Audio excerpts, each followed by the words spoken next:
Silence fell over the Michelin-starred dining room like a heavy velvet curtain.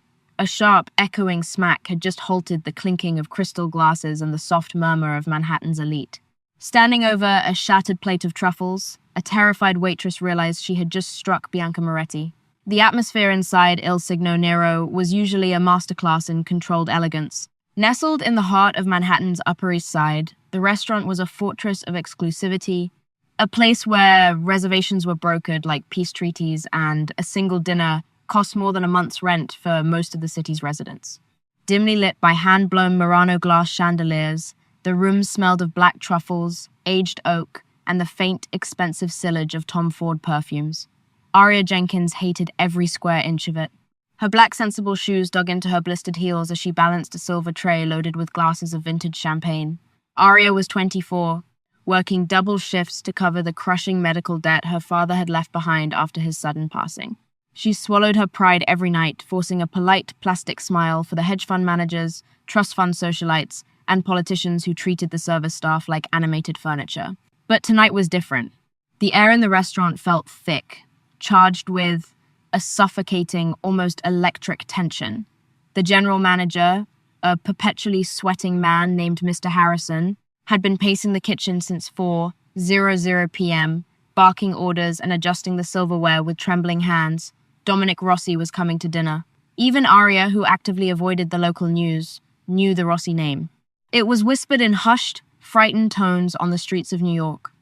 Dominic was the head of the Rossi Syndicate, a sprawling empire of shipping ports, real estate, and darker, unspoken ventures. He was 32, ruthless, and operated with a terrifyingly corporate efficiency that had modernized his family's violent legacy. At exactly 8:00 p.m., the heavy mahogany doors swung open.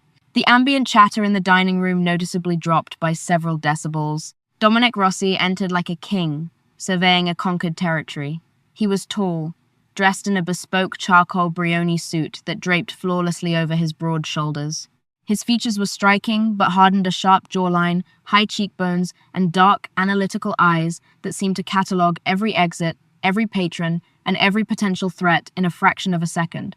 3 large men in dark suits fanned out behind him, taking up positions near the doors and the private alcove reserved for his party. But Aria's attention was quickly drawn to the woman clinging possessively to Dominic's arm, Bianca Moretti.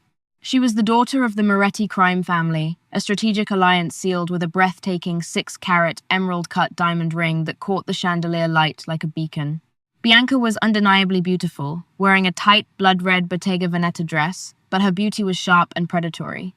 She looked around the restaurant with a sneer of naked disdain. Table 7, Aria, Mr. Harrison hissed in the kitchen corridor, grabbing her arm so tightly it bruised. "You are on the Rossi table. Do not make eye contact. Do not speak unless spoken to. If she asks for the moon, you find a ladder." Aria took a deep, shaky breath, smoothing down her black apron. Understood. From the moment Aria approached their table to pour the sparkling water, Bianca made it her personal mission to dismantle her. "Is this supposed to be chilled?" Bianca snapped, pushing the crystal goblet away so violently the water sloshed onto the pristine white tablecloth. "It's lukewarm. Are you incompetent or just stupid?"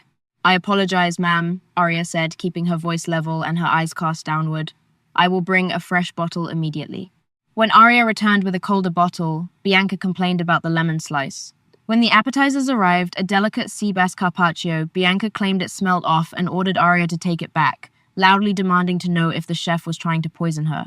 Through it all, Dominic sat in absolute silence. He didn't participate in his fiancée's cruelty, but he didn't stop it either. He simply watched Aria, his dark eyes unreadable, tracking her every movement with the terrifying stillness of a predator. The tipping point came during the main course. Aria approached the table carrying a tray bearing 2 plates of steaming, saffron-infused lobster risotto. Her arms were trembling from exhaustion and the sheer psychological weight of Bianca's relentless bullying. As Aria leaned in to place Bianca's plate on the table, the heiress suddenly and deliberately shifted in her seat, jutting her elbow out directly into Aria's ribs. The impact knocked the wind out of Aria. She stumbled, her heel catching on the thick Persian rug. The tray tilted. A heavy dollop of hot, creamy risotto slid off the porcelain plate and landed squarely on the sleeve of Bianca's red designer dress. For a single, agonizing second, the entire world seemed to stop spinning. Bianca looked at the stain on her arm, her eyes widening in a feral, unhinged rage. She shot up from her chair scraping violently against the hardwood floor. "You clumsy, worthless bitch!"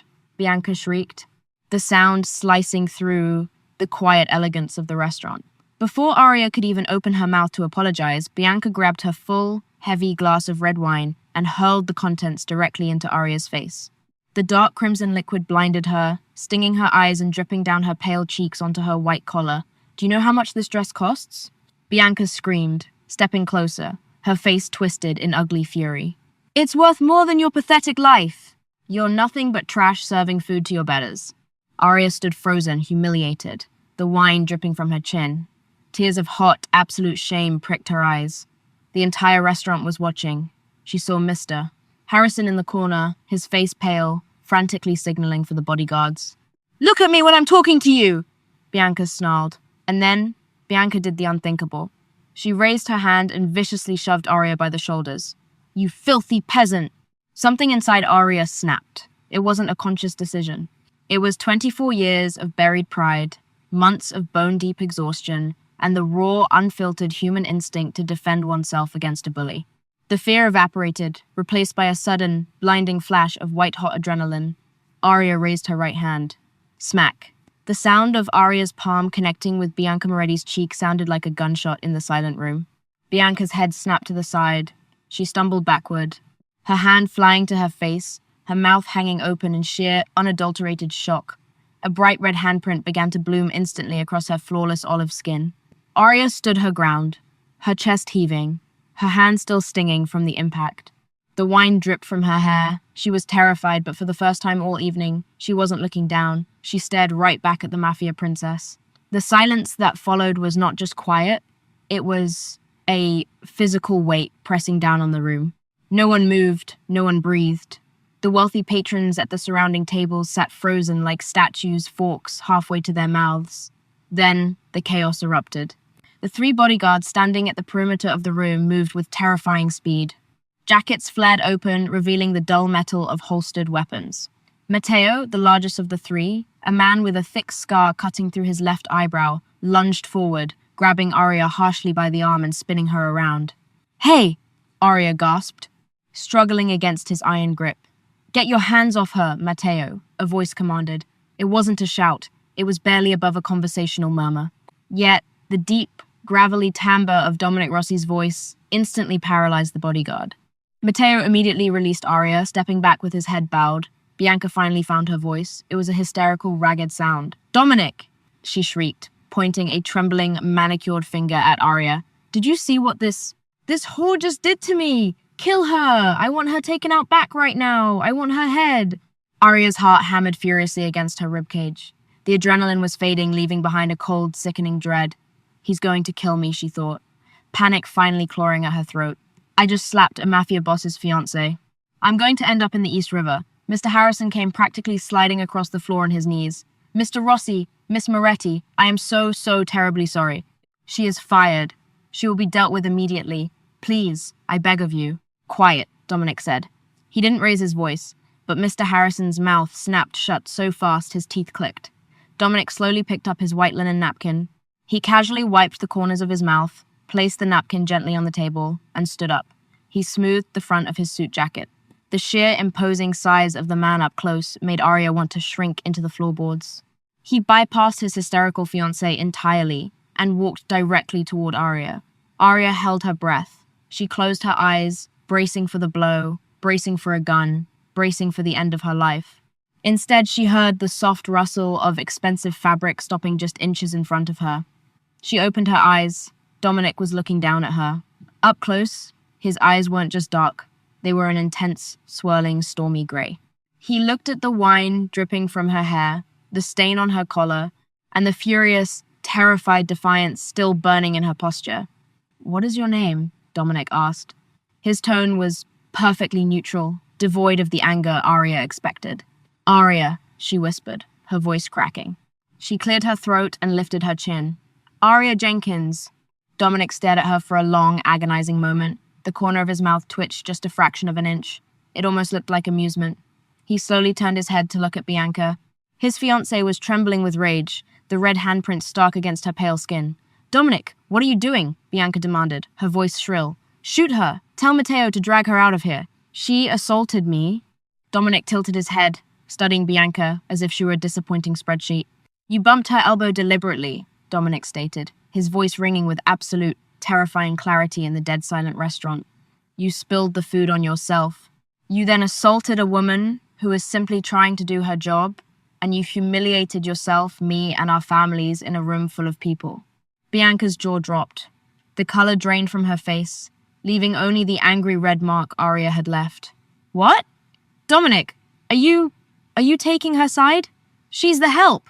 "She," Dominic said coldly, gesturing toward Aria without looking away from Bianca, "showed more backbone in 3 seconds than you have shown in the 3 years I've known you.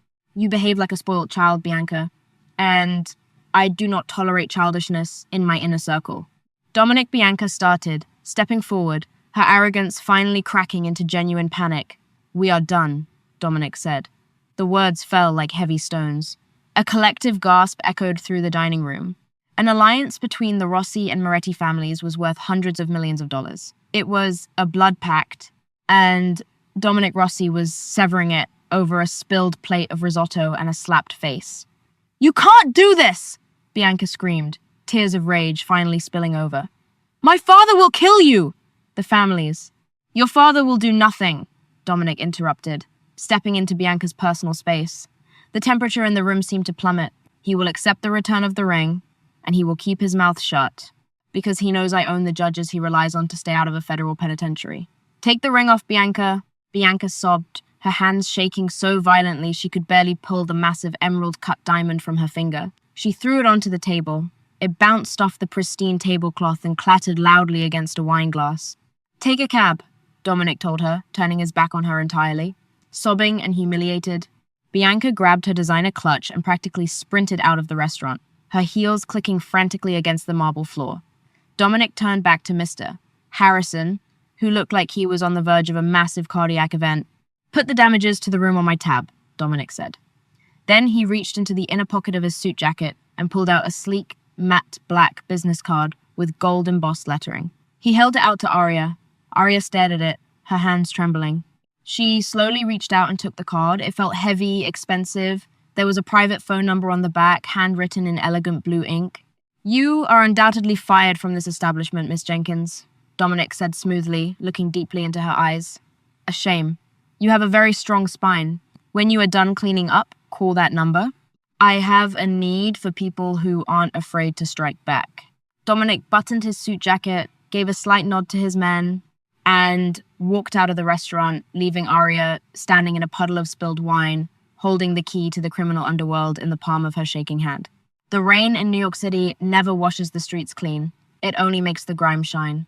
Aria Jenkins walked out of the service entrance of Il Signo Nero into a torrential downpour, holding a cardboard box containing her scuffed work shoes, a spare uniform, and a half-empty bottle of ibuprofen. Mr. Harrison had fired her before she even reached the kitchen, his face purple, with a mixture of terror and outrage. He had practically shoved her out the back door, terrified that the Rossi syndicate might return to burn the building down. Aria rode the subway back to her cramped apartment in Astoria, Queens, ignoring the strange looks from late-night commuters. Her white blouse was still heavily stained with dark red wine, her hair plastered to her skull. She sat on the edge of her sagging mattress, staring at the pile of final notice envelopes stacked on her cheap laminate kitchen table, Mount Sinai Hospital, debt collectors, threatening letters regarding her late father's staggering oncology bills. Totaling over $180,000, the debt was a mountain she was trying to chip away at with a spoon. She opened her palm. Dominic Rossi's business card rested there, uncreased and immaculate despite the rain. The matte black cardstock felt unnaturally heavy. There was no company name, no logo, just the gold embossed lettering of his name and the handwritten number on the back. "I have a need for people who aren't afraid to strike back." Aria stared at it until her vision blurred. She knew exactly who Dominic was. Everyone in the 5 boroughs knew the Rossi family controlled the shipping unions in Brooklyn, the waste management contracts in New Jersey, and a sprawling shadow empire of illegal gambling and racketeering. Calling that number was stepping off a cliff in the dark. But as she looked at the letter threatening to garnish the meager wages she no longer had, Arya realized she had already fallen. She just needed a parachute. At 2:00 a.m., her hands shaking, she dialed the number. It rang exactly twice. Rossi, a deep, gravelly voice answered. It wasn't an assistant. It was him. Mr. Rossi, Arya said, her voice betraying a slight tremor before she forced it steady. It's Arya Jenkins. From the restaurant. There was a brief silence on the line, thick and assessing. I expected you to call 3 hours ago, Miss Jenkins. I was considering my options. You have none, Dominic replied smoothly. It wasn't an insult. It was a clinical statement of fact. Be outside your building at 8 o'clock sharp. Wear a suit, if you own one. If not, wear black. The line clicked dead. The next morning, a sleek, black Cadillac Escalade idled on Arya's narrow street. Matteo, the bodyguard with the scarred eyebrow from the restaurant, stood by the rear door. He gave Arya a curt nod, his eyes holding a newfound sliver of respect, and opened the door for her. Arya was driven to the financial district, far from the dark alleyways and smoke-filled back rooms she had imagined. The Escalade pulled into the subterranean garage of a towering glass skyscraper. Matteo escorted her up a private elevator that opened directly into the penthouse offices of Rossi Global Holdings. It was a fortress of legitimate wealth. Floor-to-ceiling windows overlooking the Hudson River, minimalist Italian leather furniture, and dozens of people in sharp suits, moving with quiet, intense purpose. Dominic was waiting for her in his corner office. He stood by the window, hands clasped behind his back, silhouetted against the gray morning sky. He was wearing a tailored navy suit without a tie, looking less like a street thug and more like a Wall Street titan. Sit, he commanded without turning around. Arya took a seat in a low-slung leather chair. Dominic finally turned, walking over to his massive oak desk. He picked up a thick manila folder and tossed it in front of her. Arya Marie Jenkins, Dominic read, resting his hands on the desk and leaning forward. 24. Degree in finance from NYU, cut short in your senior year due to a family tragedy. Father passed away from pancreatic cancer 8 months ago. Mother out of the picture since you were 6. Current debt, $184,600. You've been working 80-hour weeks waiting tables to keep the debt collectors from freezing your meager bank accounts. Arya stiffened, her face flushing with a mix of anger and violation. You investigated me. I don't invite strangers into my inner circle without knowing exactly what makes them tick, Dominic said, his gray eyes piercing right through her. You are drowning, Miss Jenkins. And yet, when the heiress to the Moretti family, a woman whose father has buried people in concrete for lesser offenses, pushed you, you didn't cower. You hit back. That is a rare instinct. Most people in my world are sycophants who agree with me because they are afraid of me. I need someone who isn't.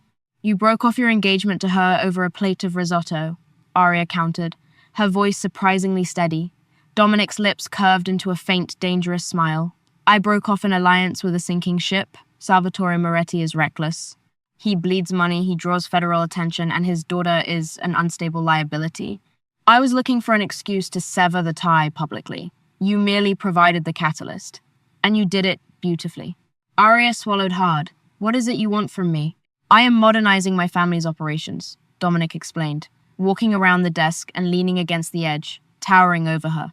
We are moving aggressively into legitimate commercial real estate and international logistics. I need an executive liaison, someone sharp, someone who understands finance, but more importantly, someone who can read a room and handle the absolute worst kind of people without flinching. You will sit in on negotiations. You will audit my legitimate businesses. You will be my eyes and ears in rooms where my presence would be disruptive. You mean a fixer, Arya said bluntly. I mean an asset, Dominic corrected. The salary is $300,000 a year, with a signing bonus sufficient to clear your father's medical debt by this afternoon. You will have a corporate apartment, a clothing allowance, and absolute protection under my name. Arya looked at the folder, then up at Dominic. And the catch? The catch, Dominic said, his voice dropping an octave, is absolute loyalty. You do not lie to me. You do not steal from me, and you do not leave unless I tell you to. This is not a job you can quit with a 2-week notice, Arya. Once you step through that door, you belong to the Rossi Syndicate. Do you understand? It was a deal with the devil. But the devil was offering her her life back. Arya stood up, smoothing the skirt of her cheap black dress. She looked Dominic Rossi dead in the eye and extended her hand. When do I start? 4 months later, Arya Jenkins was practically unrecognizable. The tired, terrified waitress from El Signonero was dead and buried. In her place stood a razor-sharp operative moving through Manhattan's elite circles in tailored Alexander McQueen suits and Christian Louboutin heels. The corporate account Dominic had provided allowed her to arm herself in high fashion, but her true weapon was her mind. She had spent the last 16 weeks auditing Rossi Global's legitimate holdings, identifying embezzlers, and negotiating aggressive real estate acquisitions in Tribeca and Soho. She had also become a permanent fixture at Dominic's side. Their dynamic was a high-wire act of professional efficiency and simmering unspoken tension. Dominic pushed her relentlessly, demanding perfection, and Aria delivered. They spent late nights in his penthouse office, poring over blueprints and financial ledgers, sharing takeout Chinese food and companionable silence. Aria began to see the man beneath the monster, a man burdened by the weight of a violent legacy, ruthlessly protective of his inner circle, and possessing a dark, dry sense of humor that only she seemed to pull out of him. But the ghost of Bianca Moretti still haunted the city. The severed alliance had cost the Moretti family millions. Salvatore Moretti, humiliated by Dominic's public rejection of his daughter, had been bleeding territory to rival factions. Rumors swirled in the underworld that the Morettis were planning a retaliation, desperate to reclaim their lost honor. Dominic had doubled his security detail, but he refused to show fear. On a crisp Thursday evening in late October, Aria was dispatched to Sotheby's on the Upper East Side. Rossi Global was looking to acquire a rare 19th century bronze sculpture, primarily to launder a significant sum of cash through a legitimate asset class. Dominic was attending a sit-down with the local union bosses, so Aria was acting as his proxy. The auction room was a sea of old money and new arrogance. Aria sat in the middle rows, holding paddle number 42. She executed the bidding with surgical precision, securing the bronze for $2.4 million without breaking a sweat. As she signed the paperwork in the private back offices, she felt a prickle of unease at the back of her neck. Walking out into the grand foyer, her blood ran cold. Standing near the champagne reception, glaring daggers directly at her, was Bianca Moretti. She looked thinner, her eyes rimmed with exhaustion and a manic energy. Bianca wasn't supposed to be here. Aria immediately turned on her heel and headed for the side exit leading to the valet. She pulled out her encrypted phone to text Matteo, who was waiting outside in the Escalade. Target acquired. Bringing the car around, Matteo replied instantly. Aria stepped out of the heavy brass doors into the cool night air. The side street was strangely deserted. The valet stand was empty, the attendant nowhere to be seen. A flicker of raw instinct, honed over the last 4 months, screamed at her to go back inside. Before she could turn, a nondescript grey van screeched around the corner, its tires smoking on the asphalt. It slammed to a halt directly in front of her. The side door slid open before the vehicle even completely stopped. 2 massive men in dark utility jackets lunged out. Aria didn't freeze. The street smarts from her queen's upbringing and Dominic's brutal tutelage kicked in simultaneously. As the first man reached for her arm, Aria dropped her heavy leather briefcase directly onto his instep and drove the stiletto heel of her Louboutin sharply into his kneecap. The man howled, his leg buckling. But the second man was faster. A heavy, calloused hand clamped over her mouth, stifling her scream. A thick arm wrapped around her waist, lifting her off the ground. The smell of stale tobacco and cheap cologne flooded her senses. "Get the bitch in the van!" the driver yelled. Aria kicked wildly, her nails clawing at the thick sleeve choking her. She tasted blood as her teeth cut into her own lip. They were dragging her toward the open door. This was it. She was being taken by the Morettis to be tortured, to be used as leverage against Dominic. Suddenly, a deafening roar shattered the quiet street. Matteo's heavy Escalade vaulted over the curb at 50 miles an hour, slamming violently into the front quarter panel of the grey van. The impact sent a shower of sparks and shattered glass into the air. The man holding Aria lost his footing, dropping her hard onto the pavement. Aria scrambled backward, her hands scraping against the rough concrete. The doors of the Escalade flew open. Matteo leaped out, his Glock already drawn, firing 2 suppressed shots into the engine block of the van. But it wasn't Matteo who made the men freeze in absolute terror. It was the man who stepped out of the backseat. Dominic Rossi moved with the terrifying fluid grace of an apex predator. He didn't have a weapon drawn, he didn't need one. He wore a black trench coat over his suit, his face a mask of such pure, unadulterated, murderous rage that the air around him seemed to warp. The man with the busted knee tried to reach inside his jacket. Dominic closed the distance in 3 massive strides. He grabbed the man by the lapels of his jacket, hoisted him effortlessly into the air, and slammed him face first into the brick wall of the Sotheby's building. The sickening crunch of bone echoed down the street. The man slumped to the ground, unconscious before he hit the pavement. The second man, the one who had grabbed Arya, held his hands up, backing away slowly, his eyes wide with panic. "Rossi, wait! Salvatore sent us! It's just a message!" "You touched what is mine," Dominic whispered. The quietness of his voice was far more terrifying than a shout. Before the man could turn to run, Matteo stepped forward and pistol-whipped him across the temple. The man collapsed in a heap. The street fell dead silent, save for the hiss of radiator fluid leaking from the crushed van. Dominic didn't look at the bodies. He turned around, his chest heaving slightly, the violent storm in his grey eyes still raging. He walked over to where Arya was, still sitting on the pavement, her suit jacket torn, her lip bleeding. Dominic dropped to one knee. The ruthless Mafia boss vanished, replaced by a man gripping the edges of panic. He reached out, his large, calloused hands remarkably gentle as he cupped her face, his thumbs brushing just beneath her eyes. "Are you hurt?" Dominic demanded, his voice tight, his eyes frantically scanning her for injuries. "Did they cut you?" "I'm fine," Arya breathed, her adrenaline crashing, leaving her shaking violently. She looked at his hands holding her face. He had never touched her like this. The professional boundary they had maintained for months was shattering right on the pavement. "I told you," Dominic said, his voice dropping to a rough, possessive whisper as he pulled her up against his chest, shielding her from the cold street. "I told you I protect what belongs to me. Salvatore Moretti is a dead man." The ride back to Dominic's Tribeca penthouse was a blur of adrenaline and heavy, suffocating silence. Matteo drove with white-knuckled intensity, his eyes constantly scanning the rearview mirror, while Dominic kept Arya pulled firmly against his side in the back seat. He hadn't let go of her since the pavement outside Sotheby's. His thumb traced rhythmic, grounding circles against her shoulder, a stark contrast to the violence he had just unleashed minutes prior. Once inside the secure, biometric-locked elevator, the reality of the night finally crashed over Arya. Her knees buckled slightly as the doors closed. In a fraction of a second, Dominic caught her, scooping her up into his arms effortlessly. "I can walk," Arya protested weakly, though she instinctively looped her arms around his neck, burying her face into the lapel of his charcoal coat.